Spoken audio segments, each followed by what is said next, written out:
कि molecular relaxation process जो है आपका, जैसे हम लोग ने देखा कि एक शॉर्ट ग्लिम्स कर रही हूँ, आपका रिवीजन कर रही हूँ ताकि आपका रिवाइज भी हो जाए और एक रिकॉर्डिंग भी आ जाए कि आप जो, अगर हम अप्लाइड मैग्नेटिक फील्ड नहीं देते हैं तो आपका जो 50-50 डिस्ट्रीब्यूशन होता है दोनों स्टेट का, दोनों स्टेट 50-50% डिस्ट्रीब्यूटेड रहते हैं। जब आप मैग्नेटिक फील्ड थोड़ा सा देते हैं तो स्लाइट एक्सेस हो जाता है न्यूक्लियाई का, और लोअर एनर्जी लेवल और हायर एनर्जी लेवल के दो स्पिन स्टेट्स डेवलप हो जाते हैं थर्मल इक्विलिब्रिएशन की वजह से। इसके बाद ये जो नंबर है न्यूक्लियाई का अपर और लोअर स्टेट्स में, इनको मेजर किया जाता है, दिया गया है बोल्ट्जमैन इक्विलिब्रियम इक्वेशन की वजह से। और बोल्ट्जमैन इक्विलिब्रियम इक्वेशन है, इनकी वजह इससे आपको दिया जाता है। इसके ज्यादा डीप में नहीं जाएंगे हम, ये फिजिकल में आप बहुत अच्छे से इसको पढ़ेंगे। इसके बाद जो ये एक्सेस न्यूक्लियाई गई है वो जनरेट करेगी आपकी एनएमआर सिग्नल, और ये एनएमआर सिग्नल जो आप रिकॉर्ड करते हो उसमें पता चलता है।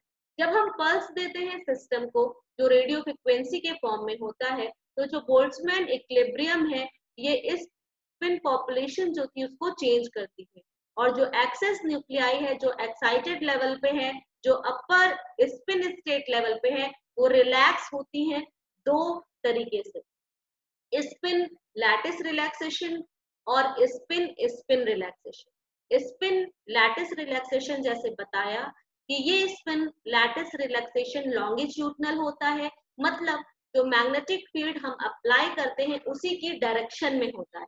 और ये जो स्पिन लैटिस रिलैक्सेशन है, इसमें जो स्पिन है वो अपनी एनर्जी लूज करती है। अपनी एनर्जी किस तरीके से लूज करती है? ट्रांसफर कर देती है उस एनर्जी को जो अपने सराउंडिंग्स, जो अपने पास में जो होते हैं उनको, जिसको कि लैटिस कहा जा रहा है, और ये थर्मल एनर्जी के फॉर्म में होता है।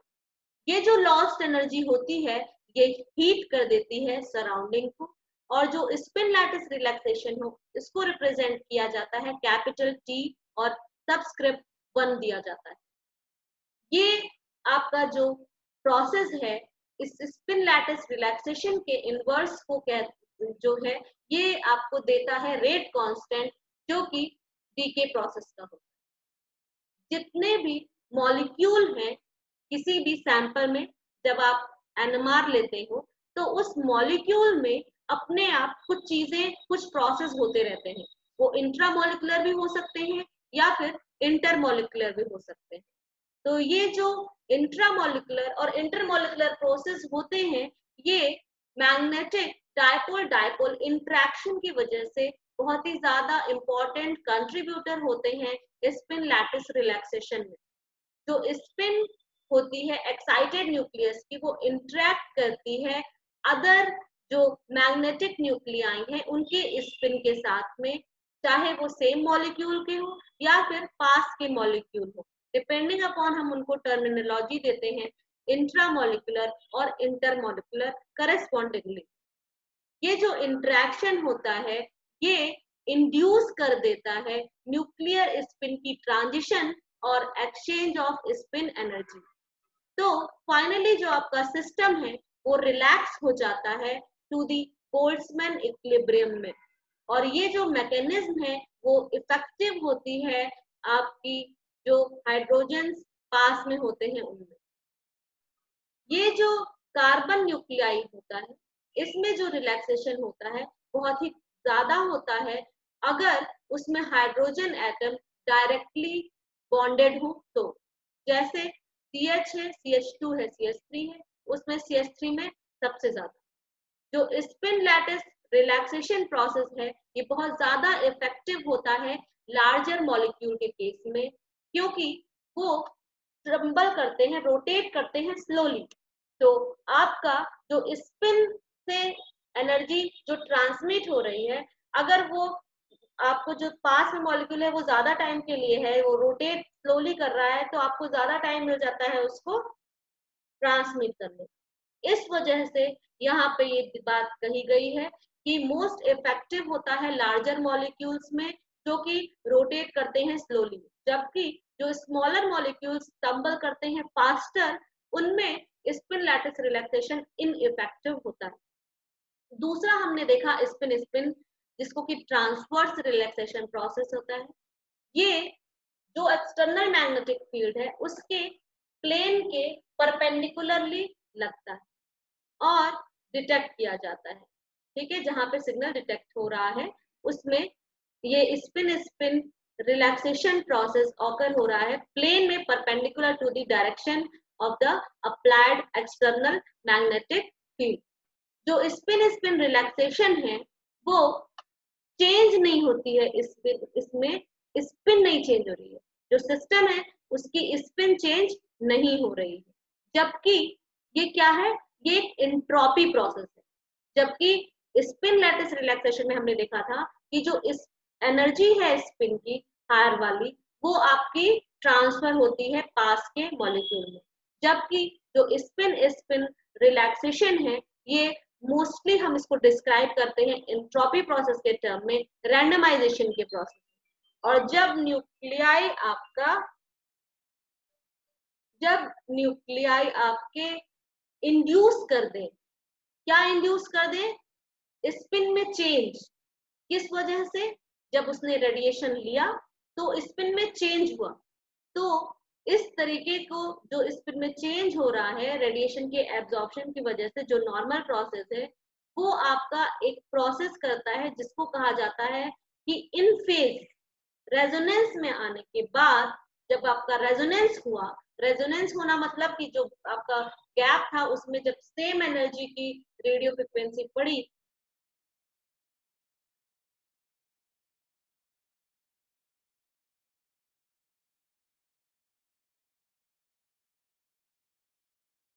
सेम एनर्जी की रेडियो फ्रिक्वेंसी आपकी पड़ी तो वो रेजोनेट किया, और ये जो रेजोनेंस हुआ ये क्या किया, आपका इन फेज हो गए सारे के सारे स्पिन। ये प्रोसेस कहा जाता है फेज कोहेरेंस, मतलब जो स्पिन थे रेडिएशन के एब्जॉर्प्शन के बाद वो सारे के सारे चेंज हुए और इन फेज हो गए। तो ये जो इन फेज प्रोसेस है इसको कहा जा रहा है फेज कोहेरेंस। जो न्यूक्लियाई लूज करेगी अपना फेज कोहेरेंस एक्सचेंज करके अपना स्पिन, यही इस स्पिन स्पिन रिलैक्सेशन में होता है। मतलब जो फेज है आपका, जो स्पिन प्रोसेस कर रही है उसका, वो रैंडमाइज हो जाती है, मतलब रैंडमाइज हुई स्पिन, मतलब आपकी इंट्रोपी इंक्रीज कर गई। तो ये जो प्रोसेस है मेनली न्यूक्लियाई के बीच में हो रहा है और इसको हम एनएमआर एक्सपेरिमेंट में पढ़ते हैं, ये फेज कोहेरेंस का प्रोसेस है। जो स्पिन स्पिन रिलैक्सेशन है ये हमारा गवर्न करता है रेट ऑफ द प्रोसेस। जब आपका स्पिन लैटिस रिलैक्सेशन है उसका इनवर्स 1/T1 जो होता है वो रेट कांस्टेंट को बताता है डीके प्रोसेस के। हमारा जो स्पिन लैटिस रिलैक्सेशन टाइम है T1 है, ये है जैसे पहले बताया कि स्पिन स्पिन रिलैक्सेशन के कंपैरिजन में ज्यादा सिग्निफिकेंट है, क्योंकि ये जो एनएमआर सिग्नल होता है उसकी इंटेंसिटी को डायरेक्टली हम स्पिन लैटिस रिलैक्सेशन से रिलेट कर सकते हैं, जबकि स्पिन स्पिन रिलैक्सेशन से नहीं कर सकते। जो इम्पोर्टेंट इम्प्लीकेशंस हैं स्ट्रक्चर डिटर्मिनेशन के लिए वो हम T1 से ही कर सकते हैं, मतलब स्पिन लैटिस रिलैक्सेशन से कर सकते हैं। और जो स्पिन लैटिस रिलैक्सेशन है इसको मेजर किया जाता है इन्वर्जन रिकवरी मेथड से, जो कि एक ऐसा मेथड होता है जिसमें 180 डिग्री की पल्स देते हैं और जो स्पिन है वो इन्वर्ट हो जाती है, इसीलिए इसको इन्वर्जन रिकवरी मेथड कहा जाता है। जो स्पिन स्पिन रिलैक्सेशन टाइम होता है इसको मेजर करना डिफिकल्ट होता है और साथ में ये स्ट्रक्चर इलुसिडेशन के लिए बहुत ज्यादा सिग्निफिकेंट इंफॉर्मेशन नहीं देती है। स्पिन स्पिन रिलैक्सेशन जो होता है ये एक फेज रैंडमाइजेशन का प्रोसेस होता है और ये बहुत ही क्विकली होता है in comparison to spin spin spin lattice relaxation. इसीलिए जो बोल्ट्जमैन इक्विलिब्रियम में हम देखते हैं कि जो T2 है, मतलब स्पिन स्पिन रिलैक्सेशन है, वो बहुत कम या ऑलमोस्ट बराबर होता है T1 मतलब स्पिन लैटिस रिलैक्सेशन के कंपेयर में। और ये जो न्यूक्लियाई है जिनके लिए स्पिन की वैल्यू हाफ है और उसकी विस्कोसिटी उस सैंपल की लगभग बहुत कम है, तो उस केस में T1 और T2 दोनों ही रिलैक्सेशन प्रोसेस आपके सिमिलर होते हैं। जो स्पिन लैटिस रिलैक्सेशन होता है आपका, ये जो टाइम है आपकी, ये आपके प्रोटॉन एनएमआर के कंपेयर में कार्बन 13 के बारे में ज्यादा सिग्निफिकेंट इंफॉर्मेशन देती। मतलब कि कार्बन 13 के लिए, क्योंकि ये जो T1 होता है ये लॉन्गर होता है, इसलिए हम सिग्नल इंटेंसिटीज के बारे में काफी कुछ पता कर सकते हैं। जैसे कि जो क्वाटर्नरी कार्बन होते हैं जिसमें हाइड्रोजन एकदम नहीं होते हैं, जैसे कि कार्बोनिल कार्बन, उसमें जो रिलैक्सेशन टाइम होता है वो बहुत लॉन्ग होता है, उसमें कि अटैच्ड हाइड्रोजन नहीं होते हैं।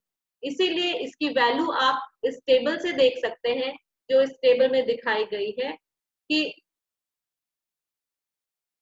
आपका जो पहला, छठा और सातवां जो कि मिथाइल प्रोटॉन्स हैं, उनकी जो T1 की वैल्यू है वो 9.3 सेकेंड, जबकि जो आपका क्वाटर्नरी, टर्शरी, सेकेंडरी कार्बन है, उनकी वैल्यूज देखिए आपकी कैसी है। जो क्वाटर्नरी है उसकी जो T1 है वो आपका 68, ठीक है। अब इसको थोड़ा और डीपर समझने के लिए हम बैनवल देखते हैं, ठीक है। बैनवल भी आपकी स्पेक्ट्रोस्कोपी की ही बुक है, जिसमें फंडामेंटल्स आपके दिए हुए हैं और मेनली ये फिजिकल स्पेक्ट्रोस्कोपी के लिए यूज की जाती है। इसमें मैं बहुत ढेर सारी चीजें स्किप करूंगी जो आपको पहले ही बता दिया है, जैसे रिलैक्सेशन प्रोसेस क्या होते हैं, आपको ये बता दिया कि एक्सेस स्पिन जो एनर्जी हुई वो एनर्जी अपने अगर सराउंडिंग में जाती है वो किस तरीके से जा रही है, स्पिन लैटिस रिलैक्सेशन और स्पिन स्पिन रिलैक्सेशन पे डिपेंड करता है। तो डिफरेंट रिलैक्सेशन प्रोसेस आपने देखा, पहले में जो स्पिन एनर्जी थी वो इक्विलिब्रेट कर रही थी सराउंडिंग के साथ में, जिसको कि कहा जा रहा था स्पिन लैटिस रिलैक्सेशन। ये जो हाइलाइटेड आपका दिखा रहा है स्पिन लैटिस रिलैक्सेशन टाइम, आप लॉन्गिट्यूडनल भी कह रहे थे, और ये जो रिलैक्सेशन है ये आता है लैटिस मोशन की वजह से, जो आपने मैग्नेटिक डायपोल डायपोल इंटरेक्शन के टर्म में ऑलरेडी आप पढ़ चुके हैं। मतलब आपने ये भी देखा था कि जो मॉलिक्यूल्स ज्यादा बड़े होते हैं, लार्जर मॉलिक्यूल्स में टम्बलिंग या रोटेशन बहुत धीमे होता है, इसलिए इसमें स्पिन लैटिस रिलैक्सेशन काफी सिग्निफिकेंट होता है, और जो छोटे मॉलिक्यूल होते हैं उसमें इनइफेक्टिव होता है।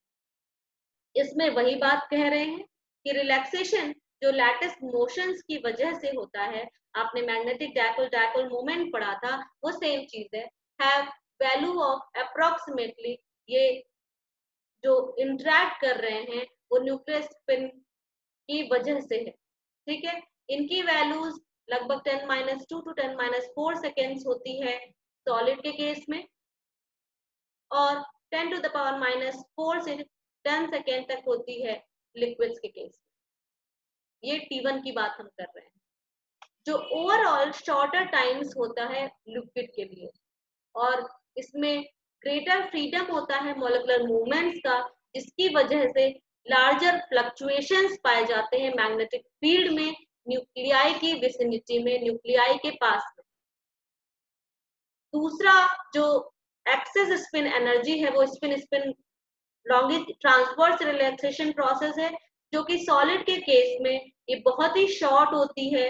कितनी होती है आप देख सकते हैं, 10⁻⁻⁴ सेकेंड के कंपैरिजन में, स्पिन स्पिन लैटिस के कंपैरिजन में कितनी ज्यादा कम होती है, जबकि लिक्विड्स के केस में जो T2 है और T1 है वो लगभग बराबर होती है। और आपने ये भी देखा कि जो लो विस्कस होते हैं उनके केस में T1 और T2 ऑलमोस्ट बराबर होते हैं।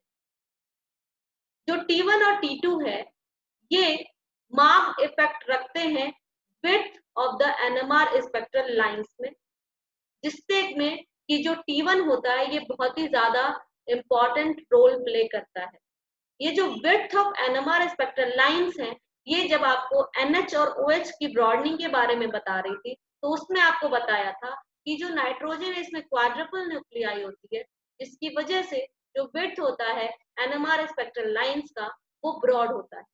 वही चीज यहाँ पे लिखी हुई है जो ऑलरेडी एक्सप्लेन किया था, उसको फिर से आप यहाँ देख लीजिए in the terms of Van Wall कि long relaxation time means an excited nuclear spin reverts slowly to a lower state. मतलब वहां ऊपर से नीचे आने में जितना ज्यादा टाइम, उतना ज्यादा देर लग रहा है स्पिन को रिवर्ट होने में। इसका मतलब अगर हम हाइजेनबर्ग अनसर्टेनिटी प्रिंसिपल देखें तो ये क्या बता रहा है कि एक स्मॉल अनसर्टेनिटी बता रहा है जो आपके एक्साइटेड स्टेट एनर्जी लेवल में हो रही है, और इसकी जो वैल्यू है 1 सेकेंड के केस में जो रिलैक्सेशन टाइम न्यूक्लियस का लिक्विड के लिए कैलकुलेट कर रहे हैं, वो आपकी वैल्यू आ रही है लगभग 2.3487 टेस्ला फील्ड में, ठीक है। और इसकी एनर्जी आ रही है 10⁻⁻26 जूल। ये जो करस्पॉन्डिंग अनसर्टेनिटी आ रही है आपकी रेडिएशन फ्रिक्वेंसी में एसोसिएटेड है ट्रांजिशन से, जिसकी फ्रिक्वेंसी 0.1 हर्ट्ज आ रही है। नॉर्मली जो एनएमआर स्पेक्ट्रोमीटर होते हैं वो कैपेबल होते हैं दो लाइंस को रिजॉल्व करने में। दो लाइंस को रिजॉल्व करने का मतलब है कि जो डबलेट आ रहा है, ट्रिपलेट आ रहा है, वो आप क्लियरली देख पाए कि हाँ ये डबलेट है या ट्रिपलेट है। मैंने आपको दो टर्म बताया था, एक रिजोल्यूशन और एक डिस्पर्शन। मैंने आपको बोला था कि जो स्पेक्ट्रोमीटर होता है इसकी फ्रीक्वेंसी बढ़ाने से आपका डिस्पर्शन बढ़ता है। डिस्पर्शन बढ़ने का मतलब है कि जो दो पीक्स हैं उनके बीच की डिस्टेंस बढ़ गई। लेकिन जो पीक की स्प्लिटिंग है, डबलेट या ट्रिपलेट या क्वाड्रेट, इसका डायरेक्टली रिलेशन होता है रिजोल्यूशन से, जो कि अभी अभी आप देख रहे हो कि साफ साफ लिखा है कि एनएमआर स्पेक्ट्रोमीटर पॉसिबल नहीं है लाइन को रिजॉल्व करना जो कि 0.5 हर्ट्ज अपार्ट है। तो इसलिए स्पेक्ट्रल लाइन नैरोअर होती है। अगर T1 और T2 के शॉर्ट हो तो जो अनसर्टेनिटी है वो बहुत ज्यादा होगी, ऑलमोस्ट। अगर 10⁻4 सेकेंड की बात करें सॉलिड के केस में तो हम फ्रिक्वेंसी देखेंगे 1000 हर्ट्ज। तो क्लियरली जो आपका लाइन आएगा वो बहुत ही ब्रॉड आएगा, ठीक है। तो एनएमआर एक्सपेरिमेंट में दो मेन क्लासेस है, एक ब्रॉड लाइन का जो कि सॉलिड सैंपल्स के लिए जो हाई रेजोल्यूशन पे आता है, वो यूजुअली लिक्विड और गैसेस के लिए।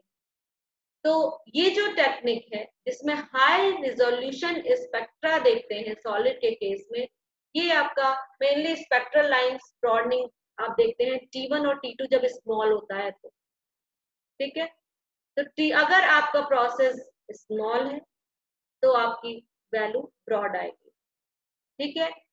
ज्यादा है तो कम, कम आएगी तो ज्यादा। ये आपका direct relation Heisenberg uncertainty principle से आता है।